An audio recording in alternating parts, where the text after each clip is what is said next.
마가복음 5장 25절에서 34절입니다.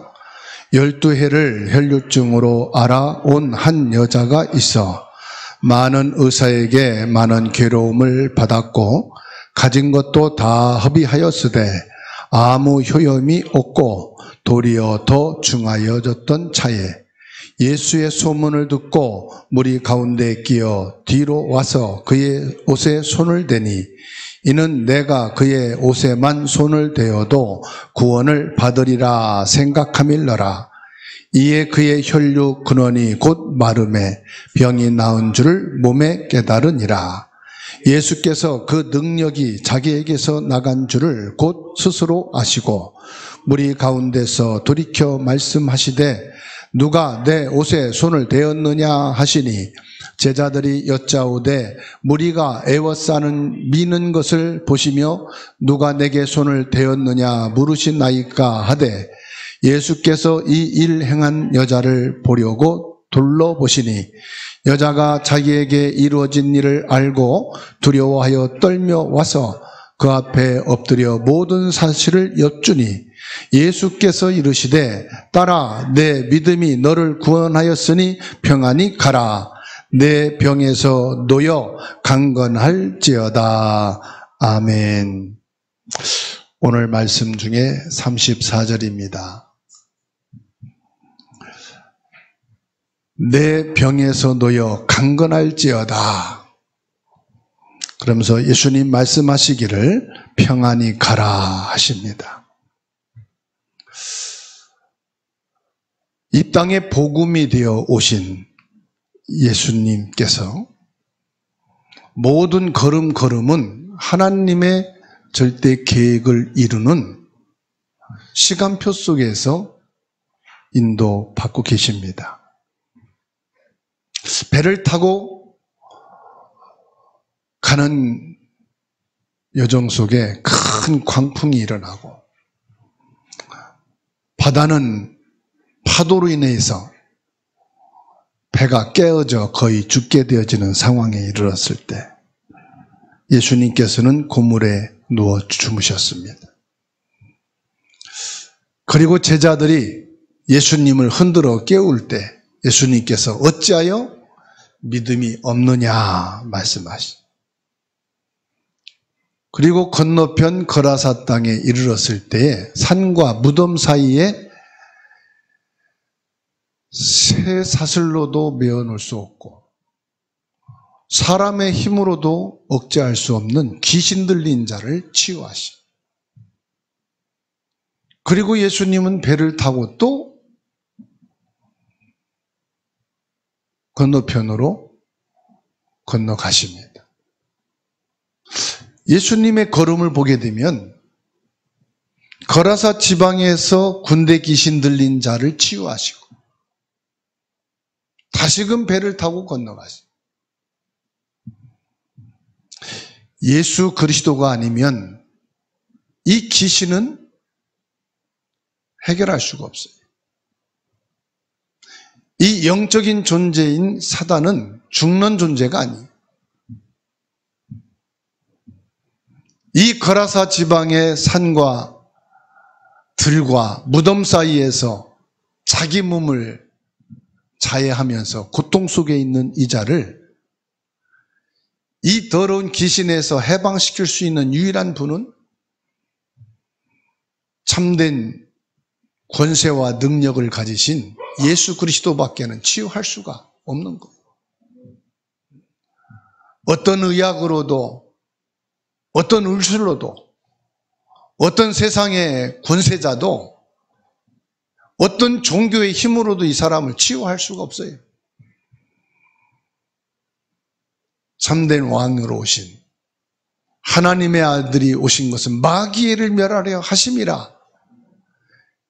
요한일서 3장 8절 말씀의 성취자이신 예수 그리스도만이 이 사람을 치유할 수가 있는 거예요.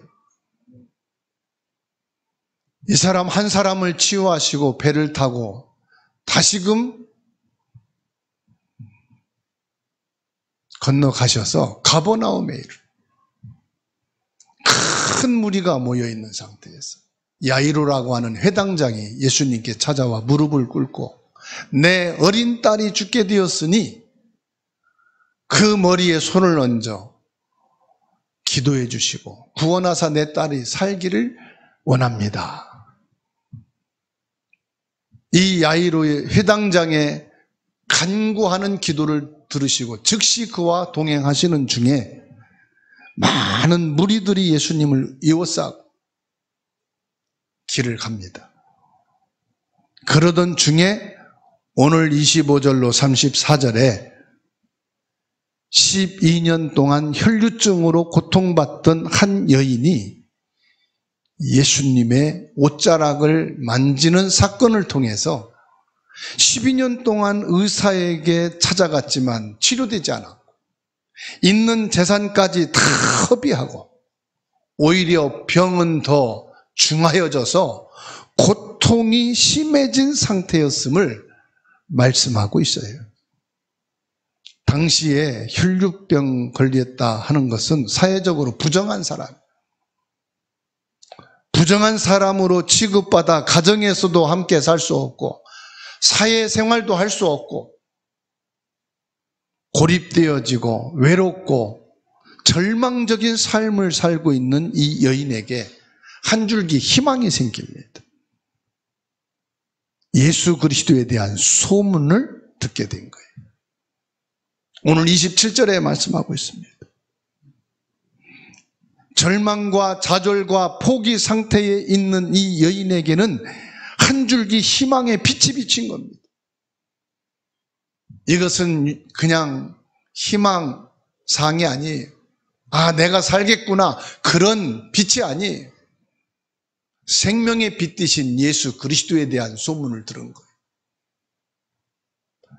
이 세상은 하나님을 떠난 죄로 말미암아 다 썩어져가. 참된 것은 없어요. 다 부패해져가. 사람들은 이 땅에 태어나서 살기 위해서 열심히 합니다. 열심히 공부합니다. 살기 위해서. 열심히 일합니다. 공부하기 위해서. 열심히 노력합니다. 창세기 11장 1절로 8절에 모든 사람들은 성공의 탑을 쌓기 위해서 살아갑니다. 태어나면서부터 모든 사람들은 살기 위해서 먹고 살기 위해서 힘을 냅니다. 그런데 살면 살수록 절망뿐이에요. 참된 희망이라는 것이 이 땅에 없어요. 아무리 좋은 집, 아무리 좋은 것, 많은 것을 가지고 있어도 끝내는 모든 것이 참된 진리라는 건 없어요. 진리는 하나입니다. 예수 그리스도. 생명과 빛은 오직 하나, 예수 그리스도밖에는 없습니다. 절망과 좌절과 포기 속에 있는 이 여인에게 희망이 생긴 겁니다. 무슨 희망입니까? 아, 내가 살 길은 예수 그리스도다. 지금 절망 속에 있는 나에게 가장 필요한 것은 뭐냐? 그리스도이신 예수님이 내게는 절대로 필요한 것이다. 왜요? 할 수 있는 거 다 해봤거든요. 자기 전 재산을 털어서 나 보려고 모든 의원, 의학, 치료될 수 있는 방법은 다 동원해봤어요. 이게 세상이고요. 이게 인생입니다. 절박함 속에 이 여인이 믿음을 갖게 된 겁니다. 이 여인에게는 소문만으로도 충분한 믿음. 단 한 번도 예수님을 만나본 적은 없지만 예수님에 대한 소문은 들었어요. 예수님을 만난 자는 귀신이 떠나가고 문둥병이 낫고 중풍병이 낫고 모든 인생의 문제 해결은 저분 예수님을 만나면 된다라고 하는 소문을 들었던 거예요. 이 예수님이 누굽니까? 창조주 하나님이세요. 영이신 하나님을 인간은 만날 수가 없어요. 볼 수가 없어요. 그런데 하나님께서 여자의 후손으로 사람의 몸을 입고 이 땅에 오신 거예요. 하나님이 이 땅에 오신 거예요. 창조주가 오신 거예요. 요한복음 1장 14절에 말씀이 육신이 되어 말씀하신 그 하나님이 말씀대로 이 땅에 오신 저분이 바로 하나님이시고 저분이 바로 구세주시고 저분이 바로 그리스도구나. 저분을 만나면 내가 살겠구나. 단순히 육신 치유가 아닙니다. 단순히 병들은 내 몸이 치유되겠구나. 그 정도의 희망이 아니란 말이에요. 이 여인은 지식을 통해 얻은 믿음이 아니에요. 절박함 속에서 우러나온 순수한 믿음이었어요. 단순히 내가 병을 낫고자 하는 그런 중심이 아니에요. 뭐냐? 고통받는 내 인생. 내 삶에 의미가 없고 보람이 없고 이게 인생이냐? 이게 삶이냐? 인생의 본질에 대한 해이를 느끼고 절망 속에 있는 이 여인이 믿음의 근본에 대한 변화에 갈망을 하고 있었다는 사실이에요. 28절로 29절의 말씀을 본 이 여인은 혈류병이라고 하는 저주,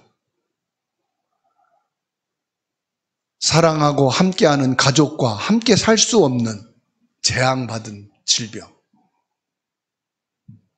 드러내놓고 사람들을 만날 수 없는 고립된 상태, 이 혈류증이라고 하는 질병에 묶여있는 이 여인, 자유로울 수가 없어요.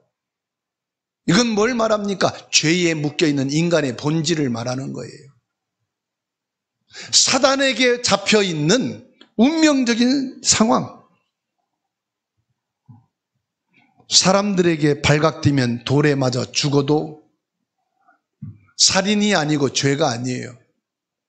유대 법에서는 혈류병 걸린 여인은 사람들하고 접촉할 수가 없어요. 돌로 때려 죽여도 그건 죄가 아니요, 율법에 의해서. 유대 나라는 모세 율법으로 사회 법이 되어 있는 국가예요. 많은 사람들이 예수님을 애워싸고 있어요. 이 혈류병 걸린 여인은 예수님께 나아갈 수 있는 길이 없어요. 사회적인 관습과 두려움 극복하고 이 여인은 죽음을 각오하고 예수님께 나간 거예요. 단순한 믿음이 아니라니까요. 아니, 병든 사람이 살기 위해서 의원을 찾잖아요. 이 여인이 치료받고 살기 위해서 죽음을 각오하고 예수님께 나가지 않았어요. 마태복음 10장 39절에 목숨을 잃고자 하는 자는 얻을 것이고 얻고자 하는 자는 잃을 것이라고 말씀했어요. 이 여인은 살기 위해서 예수님께 나간 게 아니에요. 갈라디아서 2장 20절에 나는 그리스도와 함께 십자가에 못 박혀 죽었나니 이제 내가 사는 것은 내 안에 그리스도가 사신 것이라. 죄인된 나, 하나님 없는 세상 것으로 가득 채워진 나는 생명이 되시고 빛이 되신 진리이신 예수님께는 필요가 없어요. 그리스도와 함께 십자가에서 죽어버려야 돼. 그래야 내가 거듭나고 내 안에 새 사람이, 예수 생명이 살아나는 거예요. 나는 그리스도와 함께 십자가에 못 박혀 죽었다. 이 여인의 신앙의 중심에는 내가 살고 죽는 것이 중요한 게 아니에요. 내가 예수님을 만나야 되겠다. 그녀는 예수님의 몸이 아닌 옷자락에 손을 댑니다. 예수님의 거룩한 능력에 대한 확신을 이 여인은 가지고 있었단 말이에요. 예수님의 옷자락에 손을 대는 그 순간 혈류 근원이 곧 말랐다고 말씀하고 있어요. 흐르는 피가 멎었단 말이에요. 12년 동안 마르지 않고 흐르는 그 피가 근원이 말라버렸다. 예수 그리스도께는 인생의 근본 문제를 해결하시는 능력이 있는 줄 믿으시기 바랍니다. 여러분이 지금 어떤 것으로 고민하고 갈등하고 고통스러워 하십니까? 여러분에게 있는 상처가 뭡니까? 여러분의 인생의 한계가 뭡니까? 여러분과 함께 있는 자들이 무엇이 여러분에게 상처를 주고 여러분에게 갈등을 주고 있습니까? 내가 진짜 예수를 만나게 되면 그 문제 해결되는 것이 중요한 게 아닙니다. 근본이 해결되는 것입니다. 29절에 이에 그의 혈류 근원이 곧 마름에 병이 나은 줄을 몸에 깨달으니라. 예수님의 능력이 얼마나 강력한지 그 옷자락을 만지는 순간 몸에 혈류 근원이 치유되어진 것을 몸으로 느끼게 됐다 그랬어요. 30절로 34절에 예수님은 그 능력이 어디로 갔는지 정확하게 알고 계셔요. 그래서 30절에 예수께서 그 능력이 자기에게서 나간 줄을 곧 스스로 아시고 무리 가운데서 돌이켜 말씀하시되 누가 내 옷에 손을 대었느냐. 많은 무리들이 예수님에게 모여들기 때문에 옷자락 만질 수도 있어요. 어깨를 치고 갈 수도 있어요. 예수님과 부딪힐 수도 있어요. 그러나 그들에게는 예수님의 능력과는 상관이 없습니다. 연예인들이 성경 구절을 이용해요. 요즘은 중들도 강의하면서 성경 말합니다. 신학적으로 구약과 신약이 틀렸다고 말을 합니다. 학자들이 지식적으로 성경을 거론하기도 합니다. 강연하면서 성경 구절을 인용하기도 합니다. 여러분 친구들이 안 믿는 사람들이 성경을 인용해서 교회가 어떻고 기독교가 어떻고 비판하기도 합니다. 이들에게는 예수님의 능력과 아무 상관이 없어요. 이 여인은 인격적인 믿음을 가지고 있었다는 사실이에요. 내가 예수님 앞에 나가면 예수님의 옷자락만 만지면 충분하다는.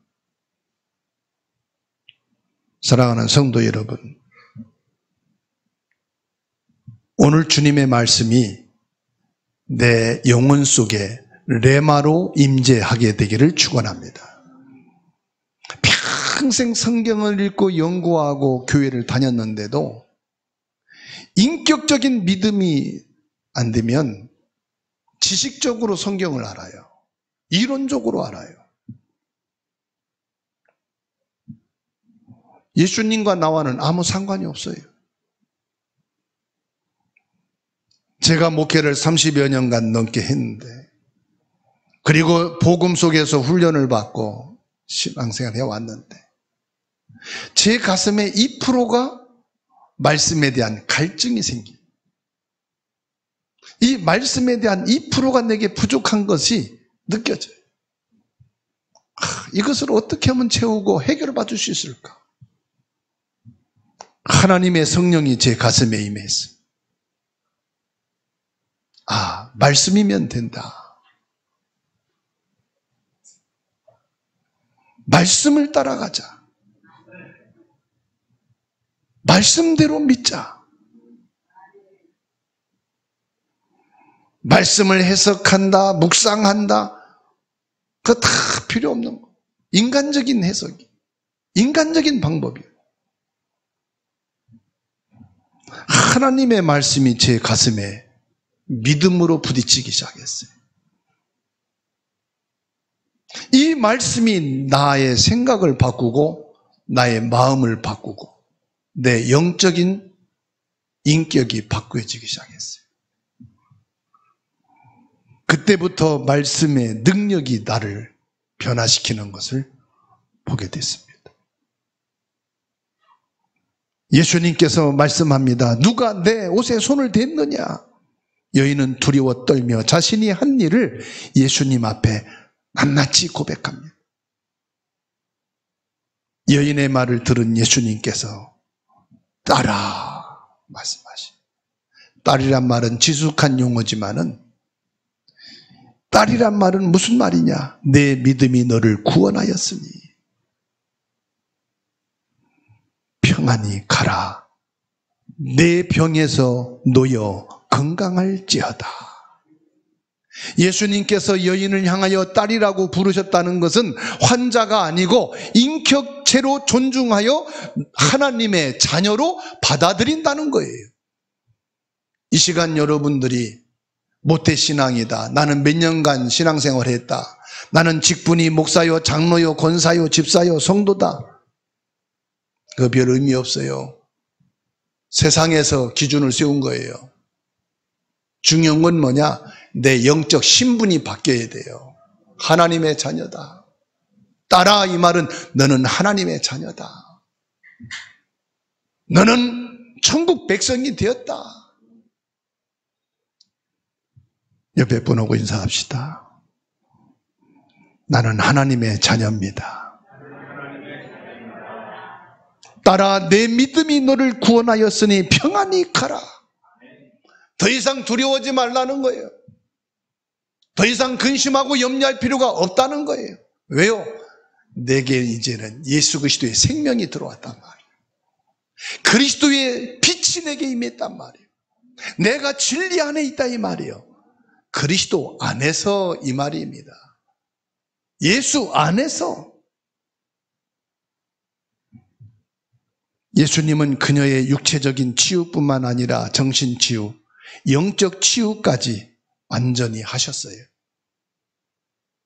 이 세상은 어디에도요, 휴식은 있을 수 있지만은 참 평안은 없어요. 예수님이 말씀합니다. 평안히 가라. 참 평안과 안식을 누리게 됐음을 주님이 선포하는 겁니다.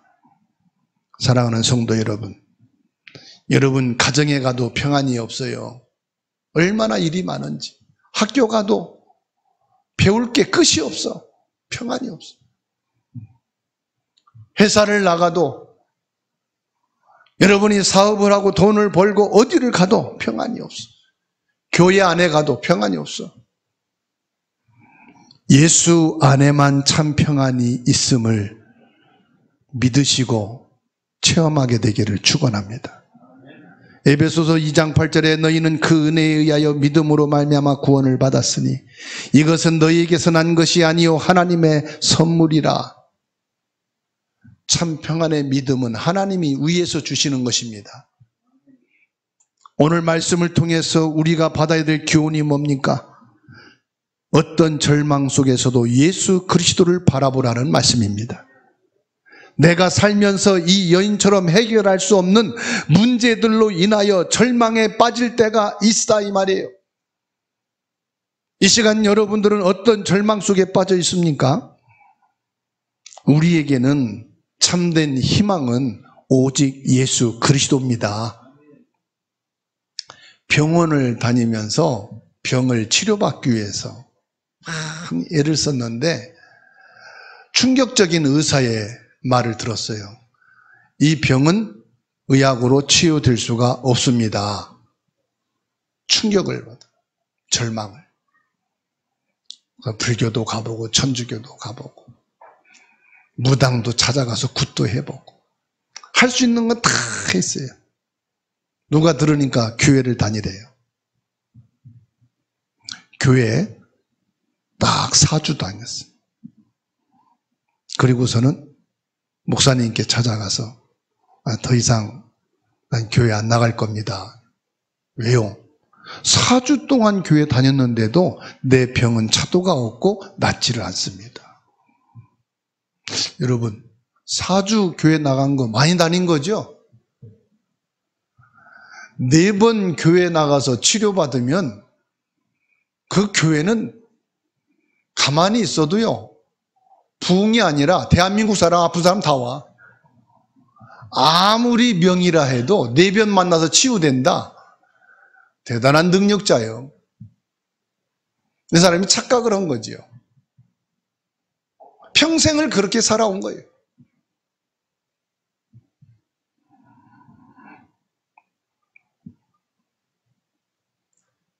여러분들의 희망은 뭡니까?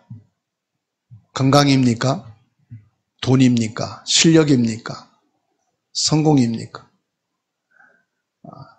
저도 돈이 희망일 때가 있었어요. 돈만 있으면 교회도 건축하고 돈만 있으면 내가 할 수 있는 거 다 하는데, 처음에는 한 몇십억이면 될 것 같더라고. 점점 커져가지고 지금은 한 2천억은 있어야 내가 만족하겠어. 왜? 하고 싶은 거 2, 3, 7, 5천 종족 세계복음화를 위해서 할 수 있는 것 2천억도 부족하지 않을까. 아무리 단위를 높여도 그 속에서는 참된 희망이 안 생겨요.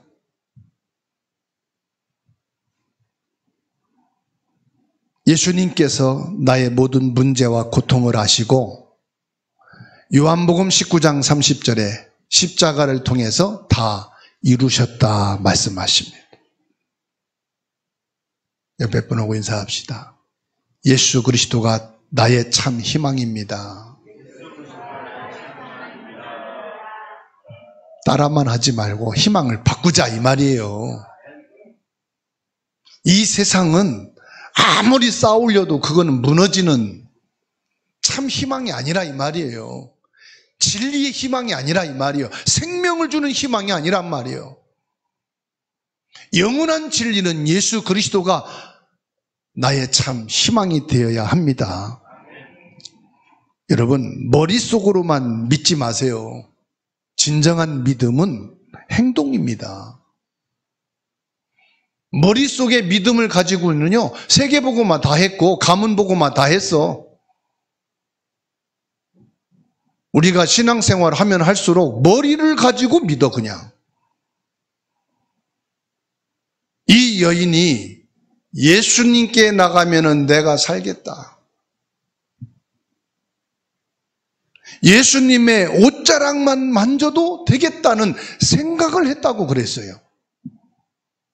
그리고 생각하고 그냥 누워 있었습니까? 그 생각만 하고 있었느냐 이 말이에요. 28절 말씀 보세요. 이는 내가 그의 옷에만 손을 대어도 구원을 받으리라 생각함일러라. 생각하고 있었지요. 그냥 밥 먹고 놀았죠. 생각은 다 해. 아, 나도 참 믿음을 가져야 되겠다. 나도 예수 그리스도로 영원한 생명과 빛과 진리 안에 있어야 되겠다. 생각은 다 한다니까.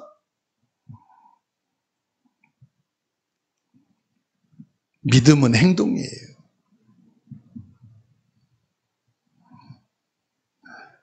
이 여인처럼 두려움을 이기고 죽음을 이기고 예수님께 나가는 믿음의 행동이 필요하다 이 말이에요. 여러분들이 머리로만 생각으로만 믿었다면 오늘 예배 안 와도 되잖아요. 집에서 그냥 생각하고 예배하면 되지 뭐. 여러분의 믿음이 행동을 동반하여 이 자리에 나오니 예배가 되는 거예요.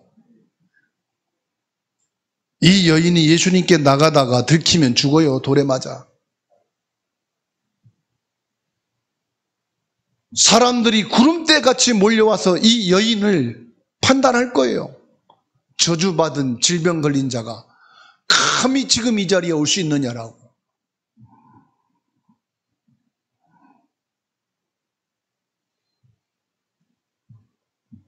이 여인에게는 믿음을 동반한 순종이 있었습니다.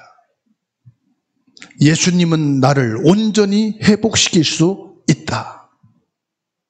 내 육체뿐만 아니라 내 마음의 상처와 내 죄 문제, 내 저주까지도 해결할 수 있는 분은 예수님이시다. 이 믿음이 동반되면 행함이 따라야 돼요. 그 행함은 노력이 아닙니다. 이 행함은 열심히 하란 말이 아닙니다. 믿음을 전제한 신앙생활을 말하는 것입니다. 결론입니다. 12년 동안 혈류증으로 고통받던 이 여인은 예수님을 인격적으로 만남으로 고침을 받았습니다. 사회적으로 낙인 찍히고 영적으로 고통당하는 이 문제에서 해방됐다 이 말이에요. 예수님은 이 여인을 치료한 것만이 아니라 그녀를 하나님의 딸로 신분이 바뀌어지게 만들어요. 나도 이 여인처럼 예수 그리스도께서 나의 모든 문제를 해결시키시고 참된 평안을 주신 유일한 답이 되기를 주님의 이름으로 축원합니다. 여러분 지금 어떤 절망 상황에 있습니까? 예수님을 향한 믿음을 가지시기 바랍니다. 예수가 나의 그리스도가 되셔야 돼요. 예수 그리스도가 나의 주인 되셔야 돼요. 예수 그리스도 성령으로 내가 충만해야 돼요.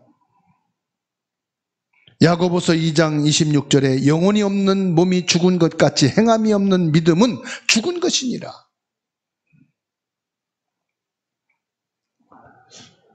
이사야 53장 5절에 그가 찔림은 우리의 허물 때문이요 그가 상함은 우리 죄악 때문이라. 그가 징계를 받음으로 우리는 평화를 누리고 그가 채찍에 맞음으로 우리는 나음을 받았도다. 예수 그리스도의 이름이 선포될 때 능력이 나타납니다. 예수 그리스도의 이름이 고백될 때에 여러분들이 죄사함을 얻게 됩니다. 사단의 세력이 꺾입니다. 모든 묶인 것이 풀려지게 됩니다. 진리가 너를 자유하게 하리라. 진리이신 그리스도 안에 있을 때 나를 묶고 매일 것이 없다 이 말이에요. 요한삼서 1장 2절의 말씀을 함께 읽고 마치겠습니다. 찾으시기 바랍니다. 요한삼서 1장 2절 읽습니다. 사랑하는 자여 내 영혼이 잘된 같이 네가 범사에 잘되고 강건하기를 내가 간구하노라. 예수 그리스도를 통해서 내 영혼이 구원을 받. 예수 그리스도를 통해서 내 영혼이 하나님께 속한 자가 돼요. 저와 여러분들의 배경이 뭐냐? 보좌요 하나님의 나라가 되어야 한다는 말씀이에요. 내가 죽어가는 이 세상, 썩어가는 이상, 참된 진리가 없는 이 세상에서 예수 그리스도를 만나게 되고 그리스도의 생명과 빛과 진리가 내게 있으니 감사할 게 밖에 없어. 너는 범사에 감사하라. 내가 응답받았으니 감사가 아니에요. 내가 실패했어도 감사한, 실패 속에서도 그리스도 안에 있으니까. 내가 질병에 들려 죽어가면서도 감사할 수 있어야 돼요. 나는 죽음이 끝이 아니라 본질에 들어가는 하나님 나라를, 이 죽음이라는 문을 열고 영생으로 가는 길목에 있으니 나는 너무 감사하다. 옆에 분하고 인사합시다. 범사에 감사합시다. 감사는 병도 낫습니다. 감사는 실패도 성공시킵니다. 감사는 원수도 사랑할 수가 있어요. 감사는 죽음도 바꿀 수 있는 능력이 있어요. 그 감사는 뭐냐? 예수 그리스도에 대한 감사예요. 그렇게 되면 무슨 일이 생긴다고요? 강건하게 돼. 이때부터 건강이 회복되는 거예요. 면역이 회복되는 거예요. 모든 신경과 세포가 살아나는 거예요. 모든 병에서 놓여 강건하게 되기를 주의 이름으로 축원합니다. 여러분들이 가난에서 놓여 건강한 경제가 되시기를 축원합니다. 모든 사람과의 갈등과 상처에서 놓여 회복되기를 주의 이름으로 축원합니다. 예수 그리스도 안에서 평안한 한 주간 되시기 바랍니다. 참된 평안이 있게 되기를 주의 이름으로 축원합니다.